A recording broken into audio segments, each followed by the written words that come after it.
Hello, hello, hello, wherever you're tuning from. Good morning, good afternoon, good evening, and welcome to another episode of All Mercy Podcast.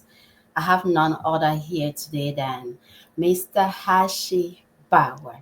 So nice to meet you, so nice to connect with you, and so nice.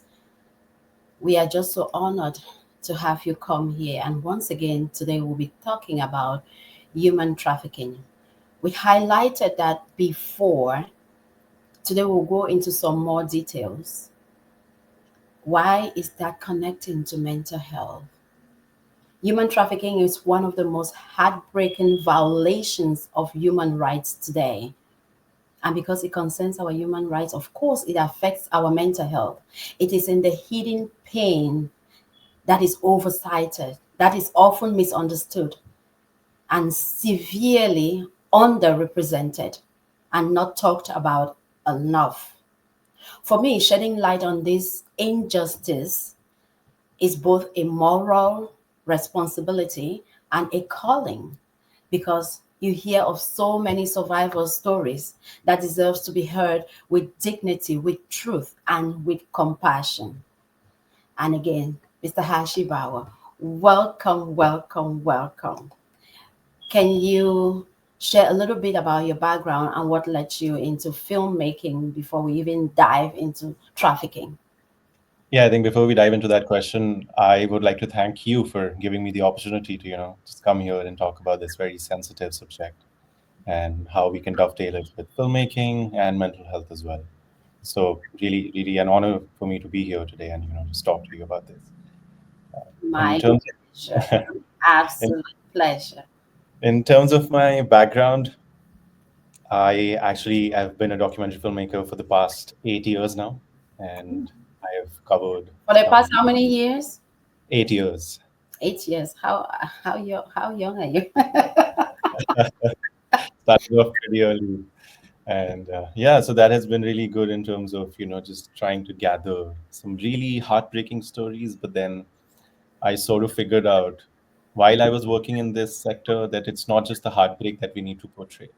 There has to be some hope as well. Otherwise, people won't actually take any action, right? If you're just giving them a heartbreak. Right. Yeah. So, and I never actually set out to be a filmmaker. In fact, I think for the longest time, I wasn't even sure where I was heading at all. But I think looking back in hindsight, I think signs were always there. And Mm. I grew up fascinated by the way your stories worked, the way a single moment could just change everything, the way a look, a silence, or a lingering shot could actually speak louder than words. And I realized, and even in Louder today's than words. Absolutely. yeah, Absolutely. even in today's life, I mean, I watch films, but it's not. I'm just not watching them. I sort of feel them all together. Hmm. And somewhere deep inside, I just knew that stories have the power to change people. And at first, I started off as a video editor, and because I just loved the precision of it, just the cutting and putting it together, weaving a narrative that actually made sense. But somewhere down the line, I sort of realized that I just something was missing, and I wanted to tell stories that weren't just consumed, but rather felt. The kind of stories that actually shake you, that make you look at the world differently and completely from a different perspective. And while I was doing a film, while I was shooting some project of mine, I met someone who changed everything for me completely. And she wasn't just a character; she wasn't a part of the script, right? She was real. And this person I'm talking about, she was a survivor of human trafficking, a woman who had been forced, to trade her freedom for survival. And she had been through things that most of us can't even imagine at all. But what struck me was not what she had been through, but how invisible it was. How so many people on a daily basis walk past stories like hers every day and never even notice. But for me, I couldn't unsee it, and that's when I knew I just had to do something. And I think the only way I knew how to do something was to pick up a camera and showcase their stories, portray their stories in best possible way I could. So I started filming, and it was not just the statistics or not just the headlines or the data for me. It was the faces, the voices, and the moments that actually make you stop and feel something. And that's how one of my films, Traded, which is a very short, a 16-minute documentary, it was born as well out of that passion. I'm looking forward to watching that. Absolutely, I'll definitely make sure you Yeah, watch I that. will send it to me. Yeah, I think I said it last time. I'm really looking forward to watching that. I'll make sure to share that with you. Please. And I think the basic crux of that film was I wanted people to just stop for a minute and look, see this is happening right under your noses. Just Hmm. don't turn a blind eye to this. And that journey took me across the world into shelters, into homes, into the lives of people who have actually been stripped of their choices, but they still found the strength to fight. The film was able to do quite well. It was, screened in the US, the UK, Europe, and New Zealand, and India as well. But then it was recognized by the Academy Awards and the Grierson Awards. But then for me, I don't think that mattered. What mattered were the people when I was actually screening the film who came up to me afterwards, with literal tears in their eyes, and asking me, how did I not know that this was happening right around me? I think, see, that's the power of storytelling. So Hmm. it doesn't just inform; it actually transforms. That's how I see it. And You've said so many things, Mr. Harshit. It doesn't just inform, it it actually transforms. transforms. You Yeah, said it brought out the invisible that people did not see. And it's like the filmmaking was the voice and the camera that is portraying the hidden voices. It was the action that you were doing, and that speaks louder than word. And to ask you again, when did you realize that films could actually be a tool for social impact? uh, so it was. I think it was long back that I realized that. And for me, when I was doing traded, uh, everything changed for me. See, films are not just about showcasing the entertainment factor. Hmm. It's not just the visually appealing aspect of it or the sound of it. It's I not think just there's sitting. It's not just sitting and watching like some of us exact just like some of us just say, "Oh, this movie is out. Let me go watch it." exactly. And I think that's what the power that filmmaking holds. That's what the power of storytelling holds in general. It gives you an opportunity to not just look at a visual, but it gives you an opportunity to look at the people who are actually going through certain things in life. The social impact of just films or visuals is such extremely high, I believe, that it can make you feel such emotions where you're just sitting in one place and you're actually going through an emotional turmoil yourself. Now, when I say emotional turmoil, that could also be because of a personal trauma that you Mhm. relate.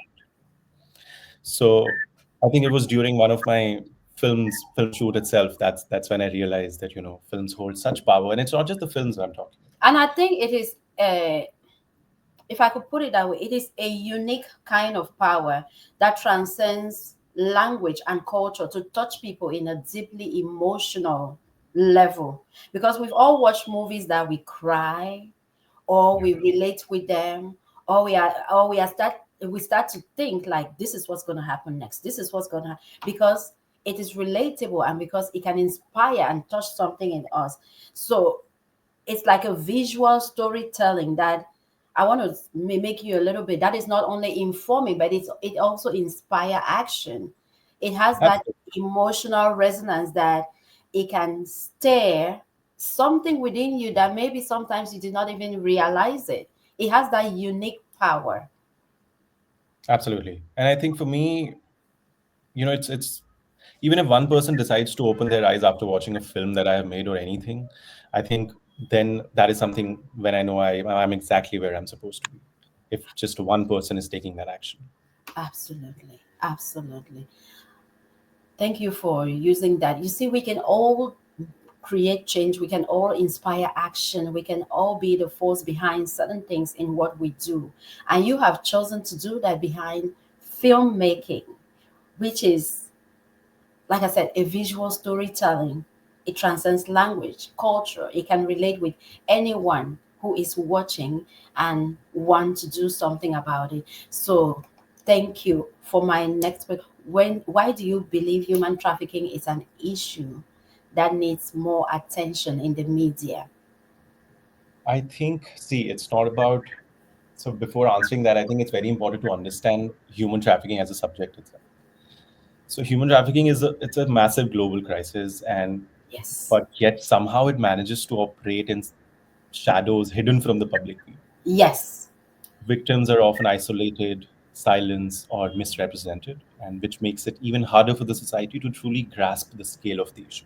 Hmm. And that's where I think media plays a crucial role in bringing this crisis to light, shaping public perception, whether it's influencing policies, and most importantly, empowering the survivors as well.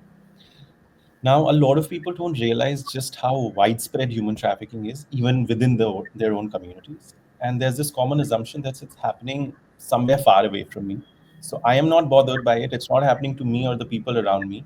So why even, worry about it in the first place? Now, but the reality of trafficking is that it exists everywhere and it affects people from all walks of life. So, media exposure is essential in educating communities, helping people recognize the warning signs, and even encouraging them to report suspicious activities. Now, through investigative journalism or even citizen journalism or documentaries and storytelling, we can break that silence around trafficking and we can make sure it's no longer an invisible crime. See, Hmm. traffickers No, prey I on. like that. It is no longer an invisible threat. I like that. It can be happening right beside us and we don't even know. Exactly. And that's because the representation trafficking has had in the visual way, whether it's a film or whether it's any YouTube video that you watch, there's this perception that it is happening to a certain demography, but it's not. It's happening right within your community. And the trafficker anymore doesn't look like that evil, that image that we used to have, Hmm. that person. It could be anyone within your even family as well. So that's what people need to understand. And I think that's where media comes in and plays a crucial role because Right. sharing real survivor stories, we can challenge those harmful stereotypes and actually help people. Especially today that we can say that we live in a digital world, in a Yeah, media field, circulated world. Trafficking can be hidden, it can be misrepresented, it can be sensationalized, and with the media, maybe we can ignore it or ignore it, but the media will help portray it in a way that it dehumanizes the victims and it creates the awareness to say it is not one person's responsibility. We should all be responsible for creating this awareness, talking about it so that we can challenge the harmful narratives that it should not be talked about. If it doesn't concern you, don't talk about it, because we can use the media, would you say, to educate the public, to drive policy changes, to create that visibility, which is the first step towards accountability. What do you think?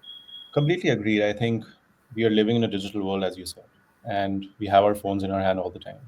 So Mm-hmm. why not actually, when we are watching something, why not actually do something about it as well? Mm-hmm. And that's where I think media plays a super important role because when survivors are actually sharing their experiences, whether it's through documentaries or interviews or films, they are sort of reclaiming their stories and they challenge the silence that traffickers depend on. Ooh, So the I like storytelling. that. They challenge the silence. The traffickers depend on the silence, on it not being told, not being seen.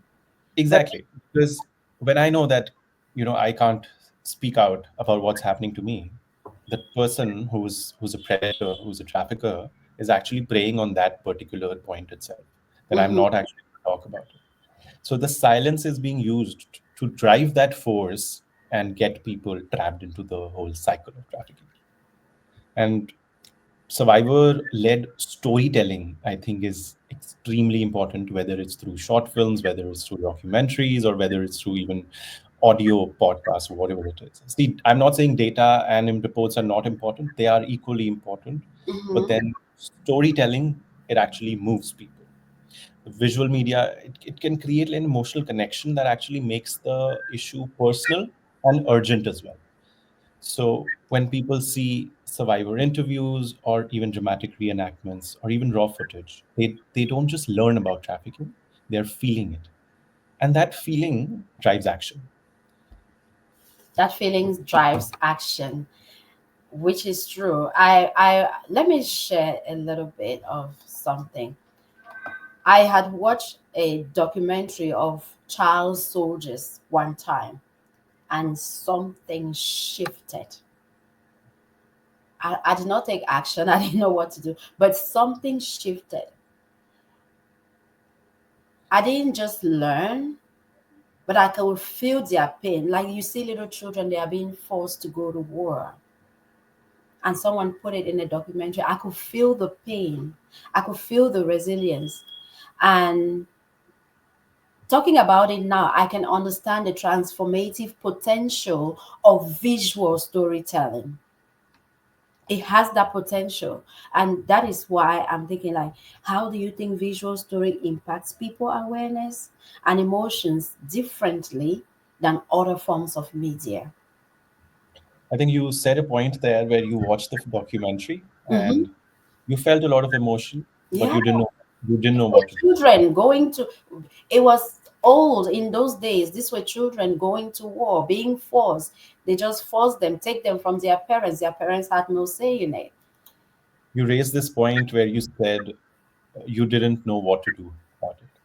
That is what storytelling and the visual media has to change.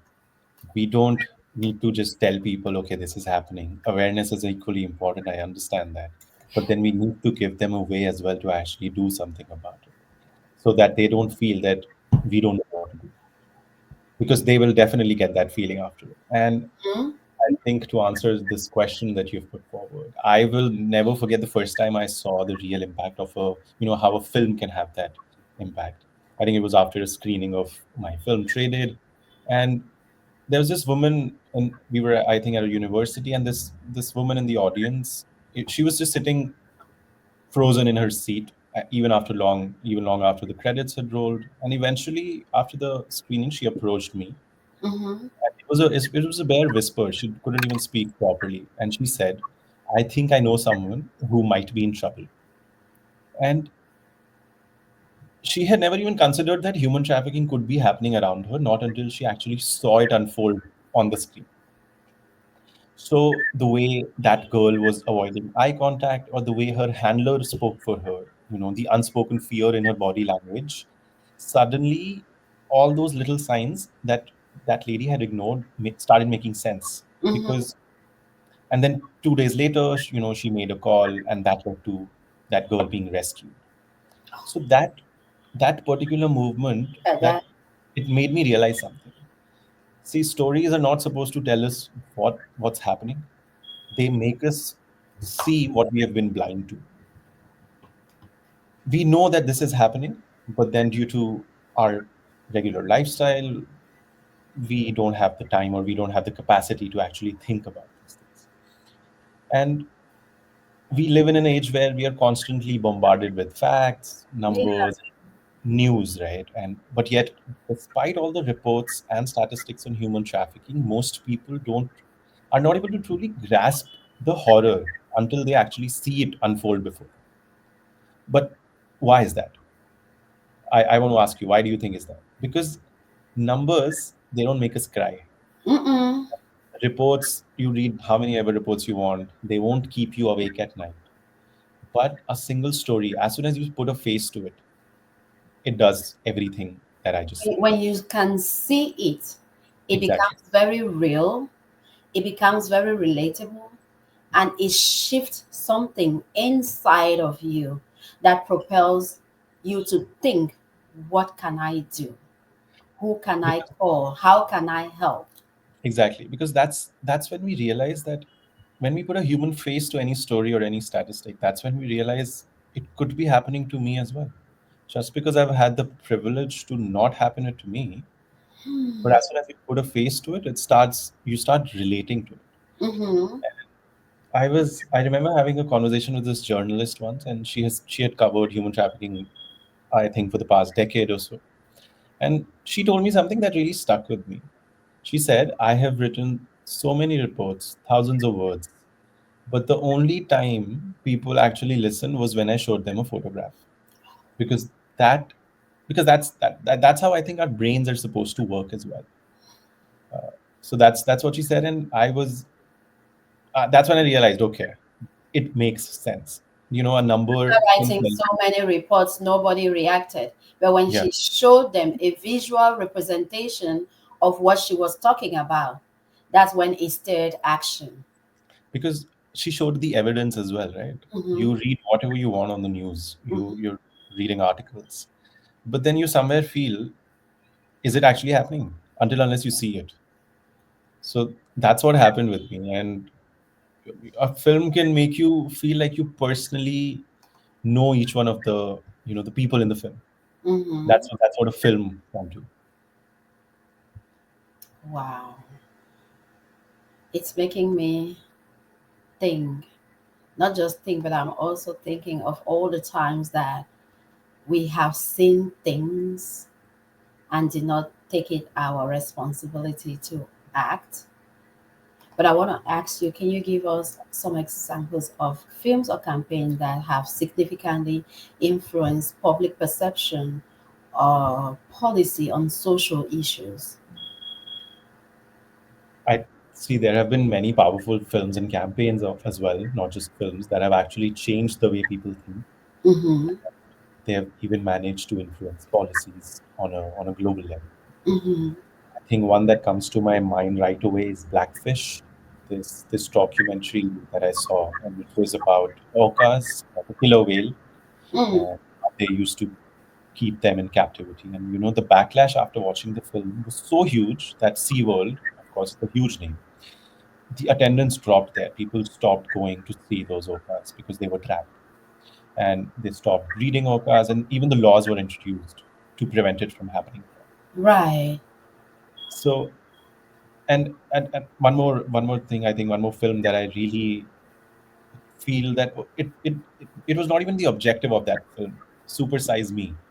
Who would have thought one guy eating McDonald's for a month could actually change fast food? This person just eating just McDonald's for 30 days straight, and he just shot the film. And it changed so many things, right? Because after that film, fast food chains started offering healthier options, and Mm-hmm. people became way more conscious of what they were eating as well. Mm-hmm.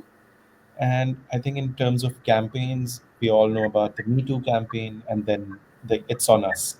They have managed to shift global conversation on sexual harassment and consent. Yes, Now, yes, absolutely. so if you notice, those movements actually started from personal stories. Mm-hmm. But because of the media and the power of social media as well, they became impossible to ignore because they were everywhere. So, storytelling, whether it's through films, documentaries, or campaigns, I think has the power to make people feel something. And when people feel something deeply, that's when real change happens. And this makes me, I think of this documentary, The Sound of Freedom. And there's another one, Not My Life. Not my life. Yeah. Yeah, these have been raised, they use this to raise awareness, but also funded rescue and rehabilitation efforts. Because when people could visually become connected to what they did not know was happening, or they had an idea that it was happening, but not to that intensity, not to that extent. It stirred up something. Because now That's when you pair this visual with your feelings, you have actionable steps, you have actionable outcomes, and it is like storytelling becomes an activism place where, because you've seen this, you're led to act. And I think that's where a call to action, a proper call to action, when you're making any social impact film, there Hmm. needs to be a proper call to action. What is the objective of that film? What are you trying for people to do after that? Absolutely. People don't just need to watch the film and walk away with this sad feeling. Hmm. There has to be certain actions as well towards the end where you tell them either you donate, either you reach out and volunteer, or for me, what it is. currently going on is that I just want people to understand what trafficking is. Right. See, Right. when I talk about media portraying the truths about trafficking, there's the negative aspect of it as well, which is portraying it in the wrong sense. I remember I was watching this news report, some documentary by a very famous French news channel, and they were so nonchalant about using trafficking Uh-huh. instead of smuggling. So what was happening was people smuggling, but what they considered it to be was people trafficking, and that changed the complete narrative, right? Because I knew about the subject, so I could understand they're talking about smuggling. A person who doesn't know anything will also consider smuggling as trafficking from now on, just because Absolutely. Have they you saw watched there's this one that comes to mind right now. Hotel Rwanda? Hotel Rwanda. Yes, Yeah. You see the intensity in which the in-depth that it went to give us information on what was going on. People could just have heard that, oh, there is a war here, there is this going on, people are doing this. But when you watch that movie, you can visually relate with them, like, this is what is going on, this is what is going on. However, though, filmmaking may not be as easy as we think, especially when it is exposing all this.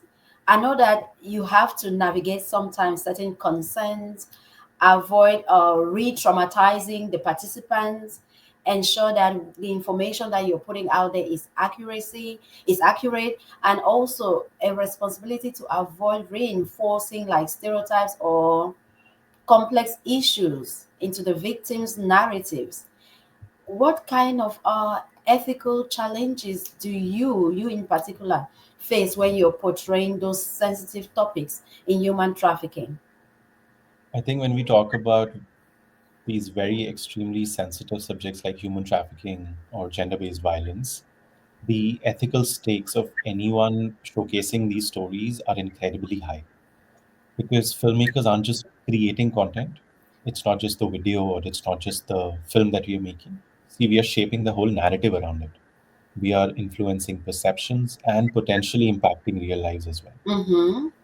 With that comes a massive responsibility. Absolutely. One of the biggest ethical dilemma that I have faced is the narrative responsibility. Who gets to tell these stories and how? So, see, at the end of the day, it's the experience of the survivor, and which is deeply personal. And if that's not handled with care, I think it can easily become exploitative rather than empowering, which is not something I aim to do or any filmmaker should aim to do. When we talk about informed consent, Mm-hmm. it's much more than just a release form. It's not just the Oh, I signature. want to hear about that. Exactly, because you have to make sure that the survivors fully understand how their story will be used, Mm-hmm. what the potential consequences are, and whether they have control over their own narrative. And the the danger of sensationalism. So there's a very fine line between raising awareness and turning suffering into a spectacle. Now, too often, what films and media, they rely on graphic violence or even extreme Absolutely. trauma just to grab that attention of the And people. like I am saying, I how do you put it in a way that it doesn't re-traumatize the participants? It doesn't to be we want it to be real. We want we want the in-depth story, we want the truth.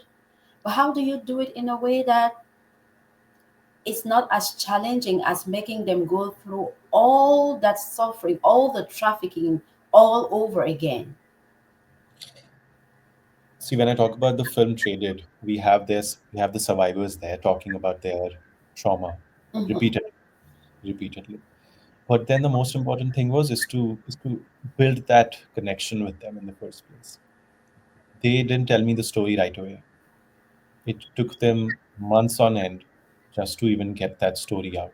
Right, For them, it's not. For me, or for you, or for anyone else, it's a story.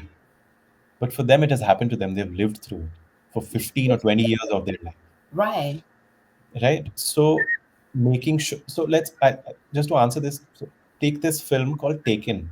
I'm sure you've heard of it.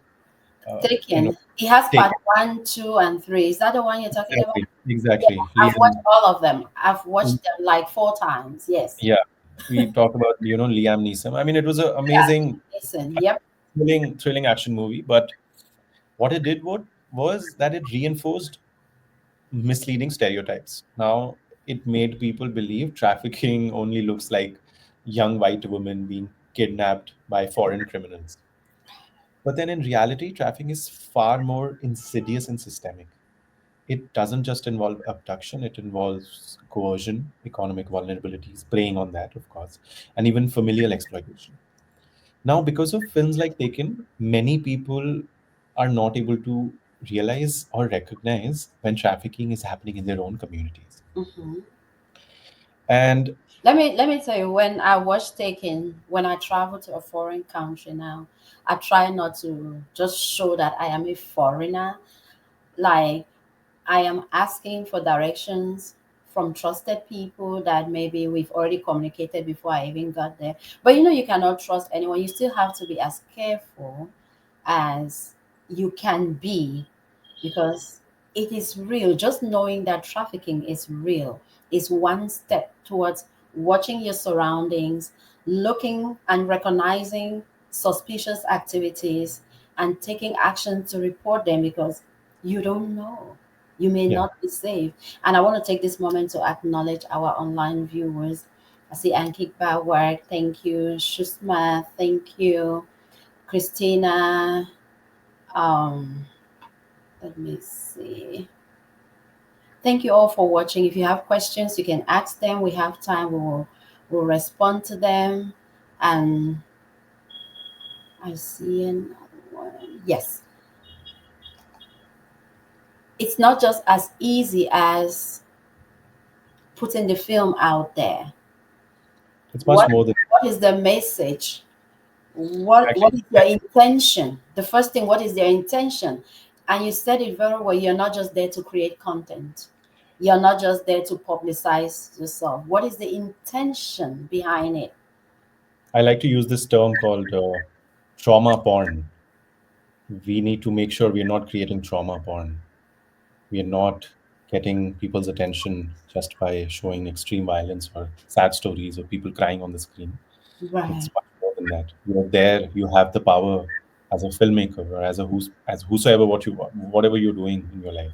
You Mm-hmm. have the power to take that story, give them a voice, give them a platform, and do Absolutely. something about it. So it's much Absolutely. more than that. I think in terms of ethical responsibilities while you're shooting such films, I would just add one thing. Always have psychologists, counselors available right then and there. I've had people breaking down on multiple occasions Yes. because they were going through that trauma again. Mm-hmm. Yeah, Because this is their lives. This is what happened to them. exactly. See, And sometimes just talking about it, creating it again, they start reliving the trauma all over again. So it leads me to this next question, and I'm glad you say you have psychologists around. And this is one of my biggest passion: mental health. I think I was put on this earth to make sure that we are mentally stable, the best way we can be, the most optimal way we can be. What are some of the most common mental health struggles faced by trafficking survivors as you are in depth into this? surviving trafficking is not just about escaping physical captivity. I Mm. think it's much more. It's I'm more gonna have about you back here. You're using a lot of terms and words that are live. It's not just about escaping physical physical captivity. captivity. Yeah, it's not. So there are deep psychological wounds that can actually last long after the trafficking itself has ended. Hmm. Now, the trauma these individuals face is extremely complex, and it affects them in ways that many people don't fully understand. Hmm. There's PTSD, and comes with it complex trauma. And now, when I talk about PTSD, I am not talking about just the generic PTSD. I'm talking about complex PTSD. Hmm. Unlike a single event trauma, trafficking is ongoing. It's repetitive. So it has managed to rewire the brain of the person. So Survivors have flashbacks, they have nightmares and panic attacks, and even they are hyper vigilant, always feeling like danger is around the corner because 15 years of their lives have gone through in a certain position. So Mm-hmm. now some people even dissociate, they feel emotionally numb. Absolutely. That's what I wanted to say, the Yeah. dissociation. Because I've seen some survivors from one kind of trafficking or another, because they do. But when you see trafficking survivors often endure profound psychological wounds. It's not just the scars outside on the skin that we see. They have profound psychological wounds. You're talking about complex PTSD, of course, depression, panic attacks, anxiety, and especially the dissociation is very common. Some of them will even struggle with trust, identity, like who am I? I was made to understand after being captive for so long that this is me. Now I am free. Who am I? Am I still in captive within myself, or am I this new person with a new identity? And most of the time, they go through a lot struggling with safety even after their rescue. That's why we use trauma informed storytelling. It is essential. It honors the whole person, not just their trauma. And I know that you have seen this firsthand.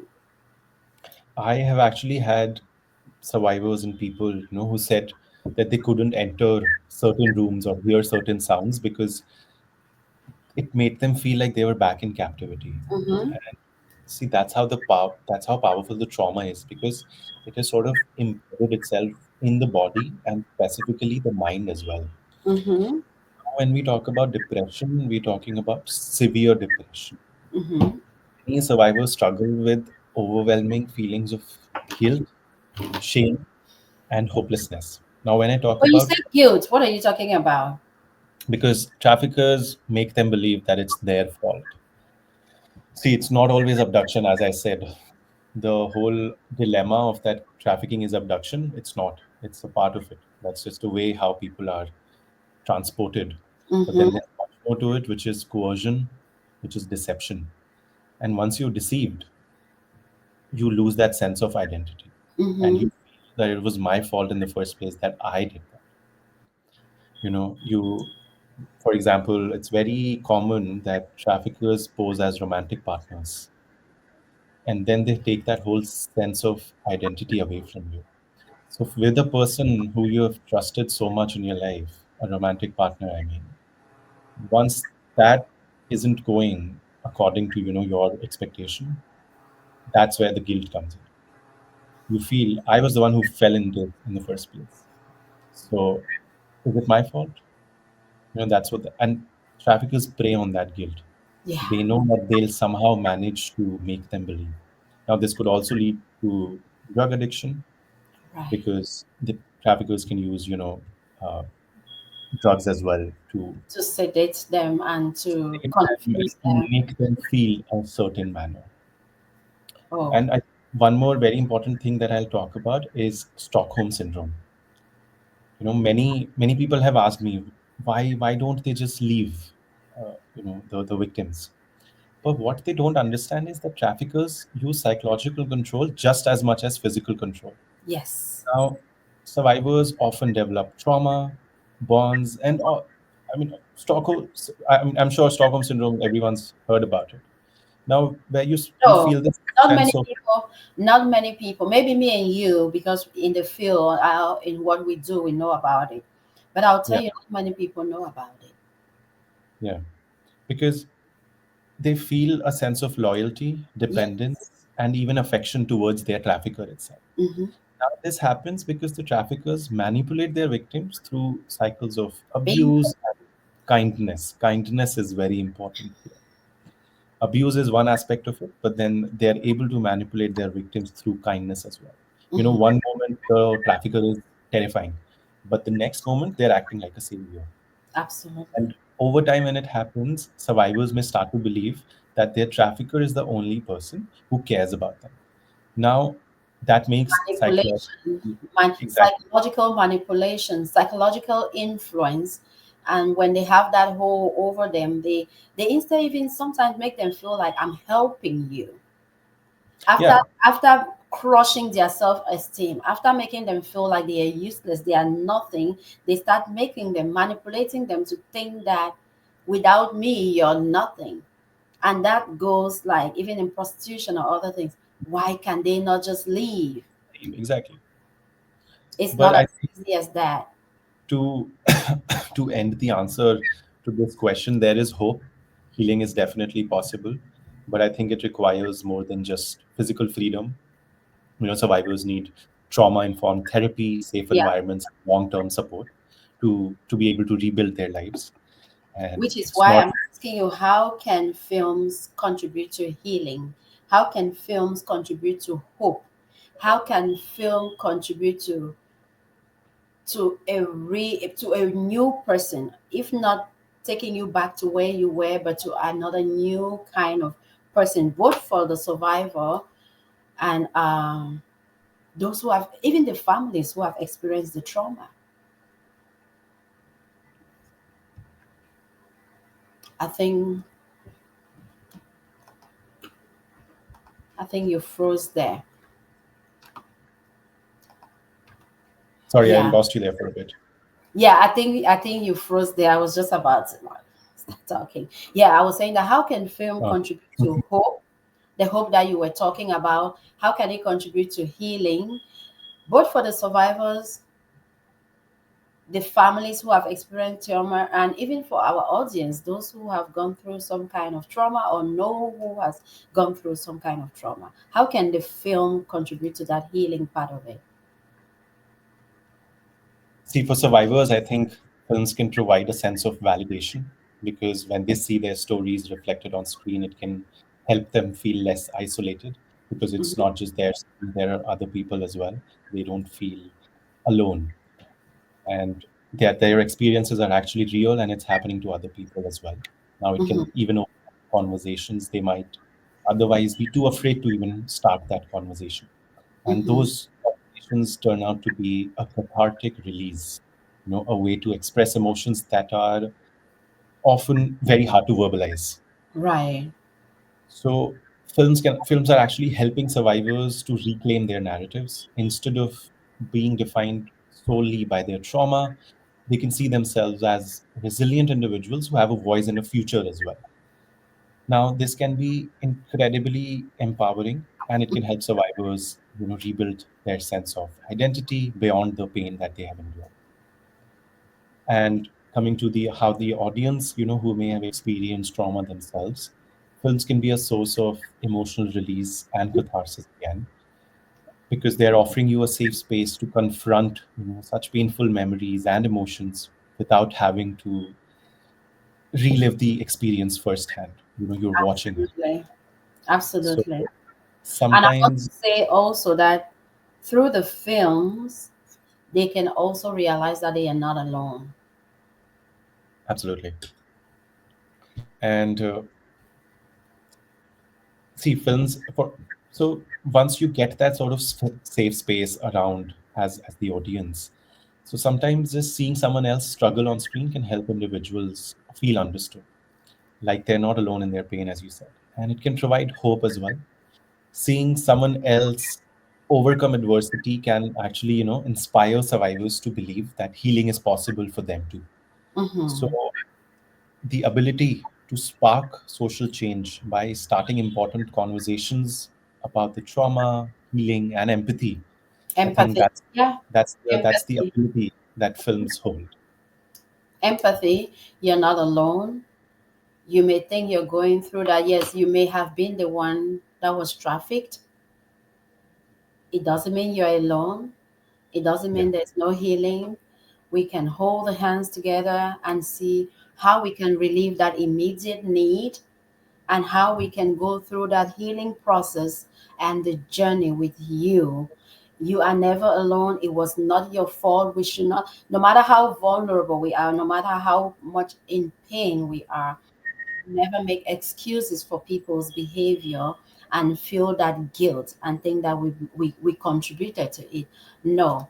But to ask you, Mr. Bauer, are there risks in showing traumatic stories on screen? How can filmmakers ensure they are respectful and responsible in their storytelling.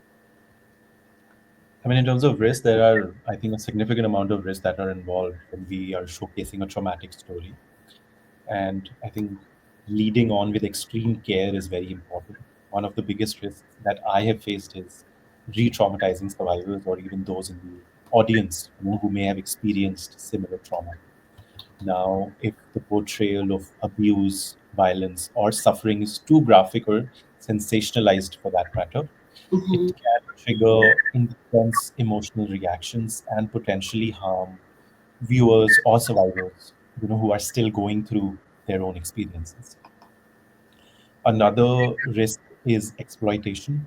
Yes. Film, Films that focus, too much on the trauma itself, they end up turning real suffering into a spectacle, and that reduces, the complex human experiences into shock value, nothing more than that. So this can what it does is it further leads to objectifying the people involved, and it undermines the whole message the filmmaker is trying to convey. Now, to add to that, how do we ensure respectful and And responsible? responsibility. Hmm. We should prioritize informed consent and collaboration, of course. Now, survivors should be definitely given agency of how their stories are told and how much of their personal pain is actually shared on screen. So, this is something that I did in my film as well. I made sure that the people involved, the survivors, they felt as active participants and not just passive subjects. Yes. They feel We like their voices are being heard in the story. And I want to ask you this particular question. Do you think at one point they also felt like they have the power to say, I don't want to do this no more, and that's okay? That's absolutely okay. Of course, it's so what I lead with, it's their story. Mm-hmm. They are the storyteller themselves. All I am doing is just the technical aspect, which is putting it together. That's Right. all I'm doing. I'm just a mediator between their voice Mm-hmm. and the world because they don't have the capacity to do that. Right. That's That's awesome. What kind of impact have you seen from your film Traded? I think the response for Traded has been very humbling for me. And honestly, I think What it's year was that? Is it? I was trying to 2020, 2022, but 2022. towards the end of 2022, so you can say 2023 as well. Uh, but see, then that's what it's not about when the film was made. I'm still managing to leverage that film into having conversations around the subject. Now, I'm not using that film as a promotional activity. It's not that. It's about having the conversation about You that particular. you are so humbling. You are so. You said Yeah, something about emotional sensitivity, sensitivity. to be going through this, to be going through what you're going through, to even do the kind of job that you do. And when right now you talk about you're not using that film for advertisement, for promotional, you're using it for awareness, Absolutely. that is so humble and so empathy is not the word, but we I need think that more people like you. no, that's very kind of you to say. I think that's one of the biggest impacts that I've managed to see, that which is sparking conversations. Now, after screenings, I've had so many people reach out to me, whether it's survivors, activists, or even educators for that matter, Mhm. who tell me how the film has managed to open their eyes into the reality of trafficking, Right. especially in places people might not expect, like within the communities they thought they were safe. Now, some people have managed to share their own experiences Hmm. using film as a bridge to open up and start talking about issues that are often buried in silence. Because I think what you did in your film is to remove that myth of misunderstanding, and because most of the time misrepresentation will breed misunderstanding. But when you show a film like that with an accurate representation, it dispels the myths, and it builds not just empathy but action that we have been talking about. Because like you said, the survivors are not just seen as victims but as whole complex individuals with strengths, dignity and potential, and you are trying to make, not them to relieve the story, but to make their voices heard so that we can all create awareness in this thing. Which is why I'm going to ask you, how can filmmakers ensure that their work can lead to tangible action, not just the awareness? Like, yeah, you show me the film, traded, okay, oh wow, this is what is happening. How do I turn that awareness into action? Or how can you, as a filmmaker, produce that awareness that can create some action? In order to, I think, make sure our work as filmmakers, it leads to tangible action, it's very important to go beyond storytelling and actively engage their audience in ways that turn awareness into concrete steps. We need to break those steps down. We need to tell people this is what you need to do. Don't just watch the film. And how that happens is, you can we can collaborate with organizations that specialize in the issue they are addressing, for example, trafficking.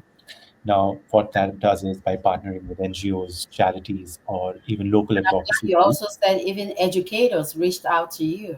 Absolutely. So what that is doing is, we can, as filmmakers, we have the capacity to channel that emotional energy which was generated by the film into real world initiatives. Mm-hmm.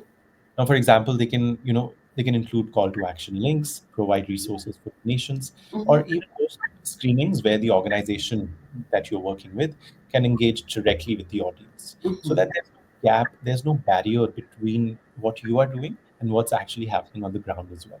Mm-hmm. In my own experience, we made sure to include resources for survivors and even links to organizations that could help both survivors and the viewers as well who wanted to take action. Oh. Now, what that did was partnering with people on the ground who Mm-hmm. are already doing the hard work, who are already doing some groundbreaking work. Now, it makes that film part of an ongoing effort rather than just a one-time awareness campaign. So it's not that anymore. It's very important. Ongoing Exactly. process, not just a one time, not just a one time incident. Like, okay, I've done my own part. That's it. It is an ongoing process. What advice would you give young filmmakers who want to create social impactful films? Uh, I think for me, see, personally, it has always, I've been driven by purpose and passion. Hmm? So that's the advice I think I'll give to. Publicity and advertisement.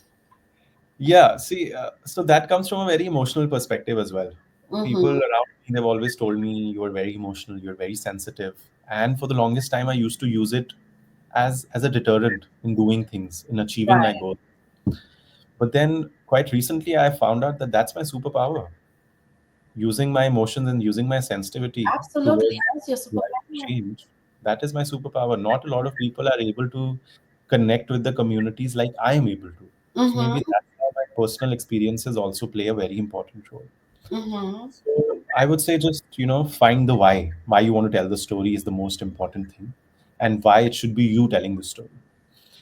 So try to figure out what matters to you the most. Is that injustice, struggle? What are the causes that speak to your heart? And when you create films about social issues, it's not just about making something that looks good. It's about communicating a message that matters. What is the intention? What is the purpose? Exactly. And one Right. more thing that I would add is, just don't be too afraid to get vulnerable. Vulnerability leads to conversations. So for me, for example, I am being vulnerable here with you when I told you that I am a personally sensitive and emotional human. Right. That's me being vulnerable. But what that does to And you that's is, your superpower. and what that does to you as the audience is, it tells you about me. But then when you watch a film that I've made, you'll sort of relate to it. Oh, that's why the filmmaker chose this scene, right? Absolutely. Absolutely. Yeah. Oh, wow. Absolutely. What can everyday people do to help fight human trafficking? Because it's happening. The sensitization is there, the awareness is being created every day. But for everyday people, what can we do to help fight human trafficking? I mean, honestly, there's a lot that everyday people can do to help fight human trafficking. First off, I think Just being informed can make a huge difference. Learn about the signs of trafficking. Things like people who seem isolated, scared, or have inconsistent stories. If you notice something suspicious, don't hesitate to talk to them, or don't hesitate to report it to the authorities as well. What that does, it helps stop a situation before it gets worse, and which is, I think, the most important thing. The One of the organizations that I was working for back in London, the CEO of it, she said this very wonderful line by Desmond Tutu, that it's very important for It's not just, people to not let them fall in the trap in the first place. You have to make sure you're preventing it way before that. yeah. Mm-hmm. So don't let people fall in the river, because once they fall, it's very difficult to get out. And it's the same with trafficking. So We have to, prevention is better than cure. Yeah. absolutely. Once you're in that cycle, it's Something, very difficult to say step. something. If you see any suspicious thing, act. It's better you act and it's nothing than not to act and it's something. Exactly. And if you're not able to do anything long term, make sure you are donating if you can. That Mm-hmm. is something people That can is something. definitely, yeah, that gives you a sense of credibility as well within you. You do it for a selfish cause, that's okay, but at least you're helping someone out there. That's what matters. At least you're helping someone there, especially with their rehabilitation, especially with their sensitivity, especially with spreading the awareness. Sometimes sometimes the resources are not there to spread the awareness as much as we would love to. And how do you see the future of filmmaking addressing social justice issues? I mean, there's so much happening these days. There's virtual reality, there's augmented reality, and there's the AI coming up as well. And I see films being more interactive now, where audiences are actually able to engage directly with the stories and issues in real time, and potentially leading to grassroots movements or even community-based solutions. Mm-hmm. There's also a rise in collaborative filmmaking, where filmmakers, survivors, activists are working in a holistic manner, to ensure storytelling process is as authentic, as impactful as possible. You need to make sure you're not vitiating the efficiency of what you're doing by having people around you, by making sure you are getting as many perspectives as possible within the whole process of making that film. And Absolutely. just one very quick thing that I'll add here is that now is the time that we have global reach everywhere. I mean, look at us. You are sitting in the US, I'm here in India. I know. We're taking advantage of that. Exactly. So why not use it for people who are suffering? Why not use it for people and try to empower them as well, if we have this capacity? Yeah. And I'm glad you say that. Meaning we can contribute to this awareness one way or the Or other. the other. Nobody is telling you to go and be an activist. No, Don't nobody is telling you to go and make films. don't What- do that. Do whatever is in your possibility. That's all I'm asking. Whatever is in your capacity to do to help, it may be donating, it may be funding a movement, whatever is in your capacity to Can't help. even do that. Don't do that. Just read about the subject. That's it. Yes. And I cannot let you go without saying that even after the rescue, how do you guys follow up with them in the mental standpoint of their trafficking? See, rehab. So when we talk about rescue is one part of it. Rehabilitation is the most important one. Hmm. Now, making sure we are going back to these people that we are trying to rehabilitate is very important. Time to time, we are checking up on them. Now, one thing which is very important is it's not just the rehabilitation of the survivor; it's the rehabilitation of the community that needs to happen. The survivor can come back to the community, but the community will not accept that person in the first place. So, what are you rehabilitating? Is that one person, or is it the 100 people living in the community who will actually accept that person back? Because if they're not able to accept that person, then what's the rehabilitation that you've done? Nothing. They'll probably go back to the same cycle. And you're saying that I'm just so touched because I just published a book on community last week. Oh, wow. Congratulations. Yeah, thank you. Community coming together to serve each other, to be one community, because Yeah.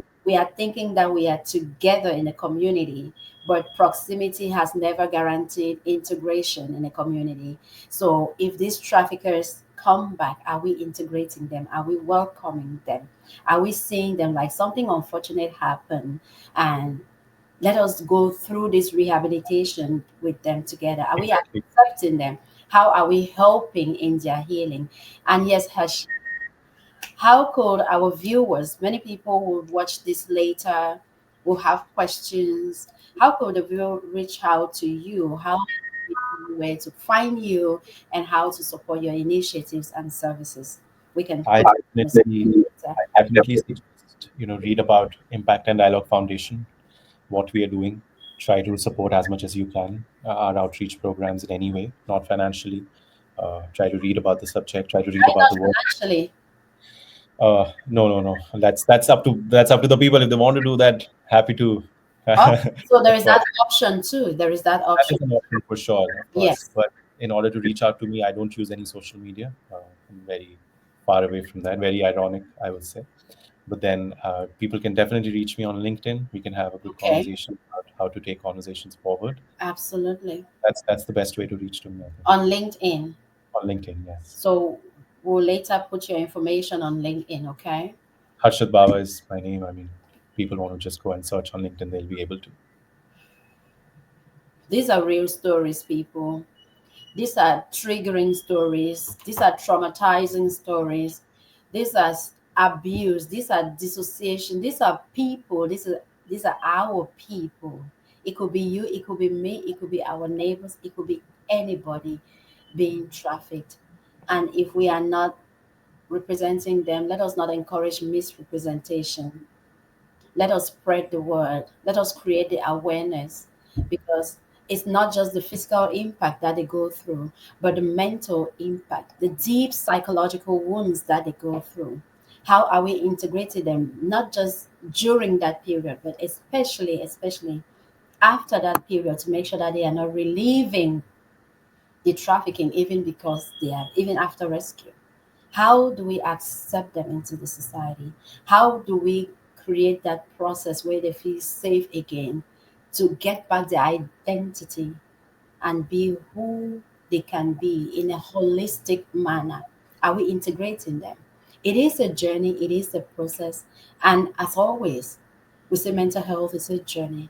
Let's take the wheels and ride well together, together, together. Thank you again, Mr. Ashit, for coming here. Thank you so much for having me. Yes, and I'm sure we'll have you again. Thank you so much. Amazing. Thank you so much. Yes.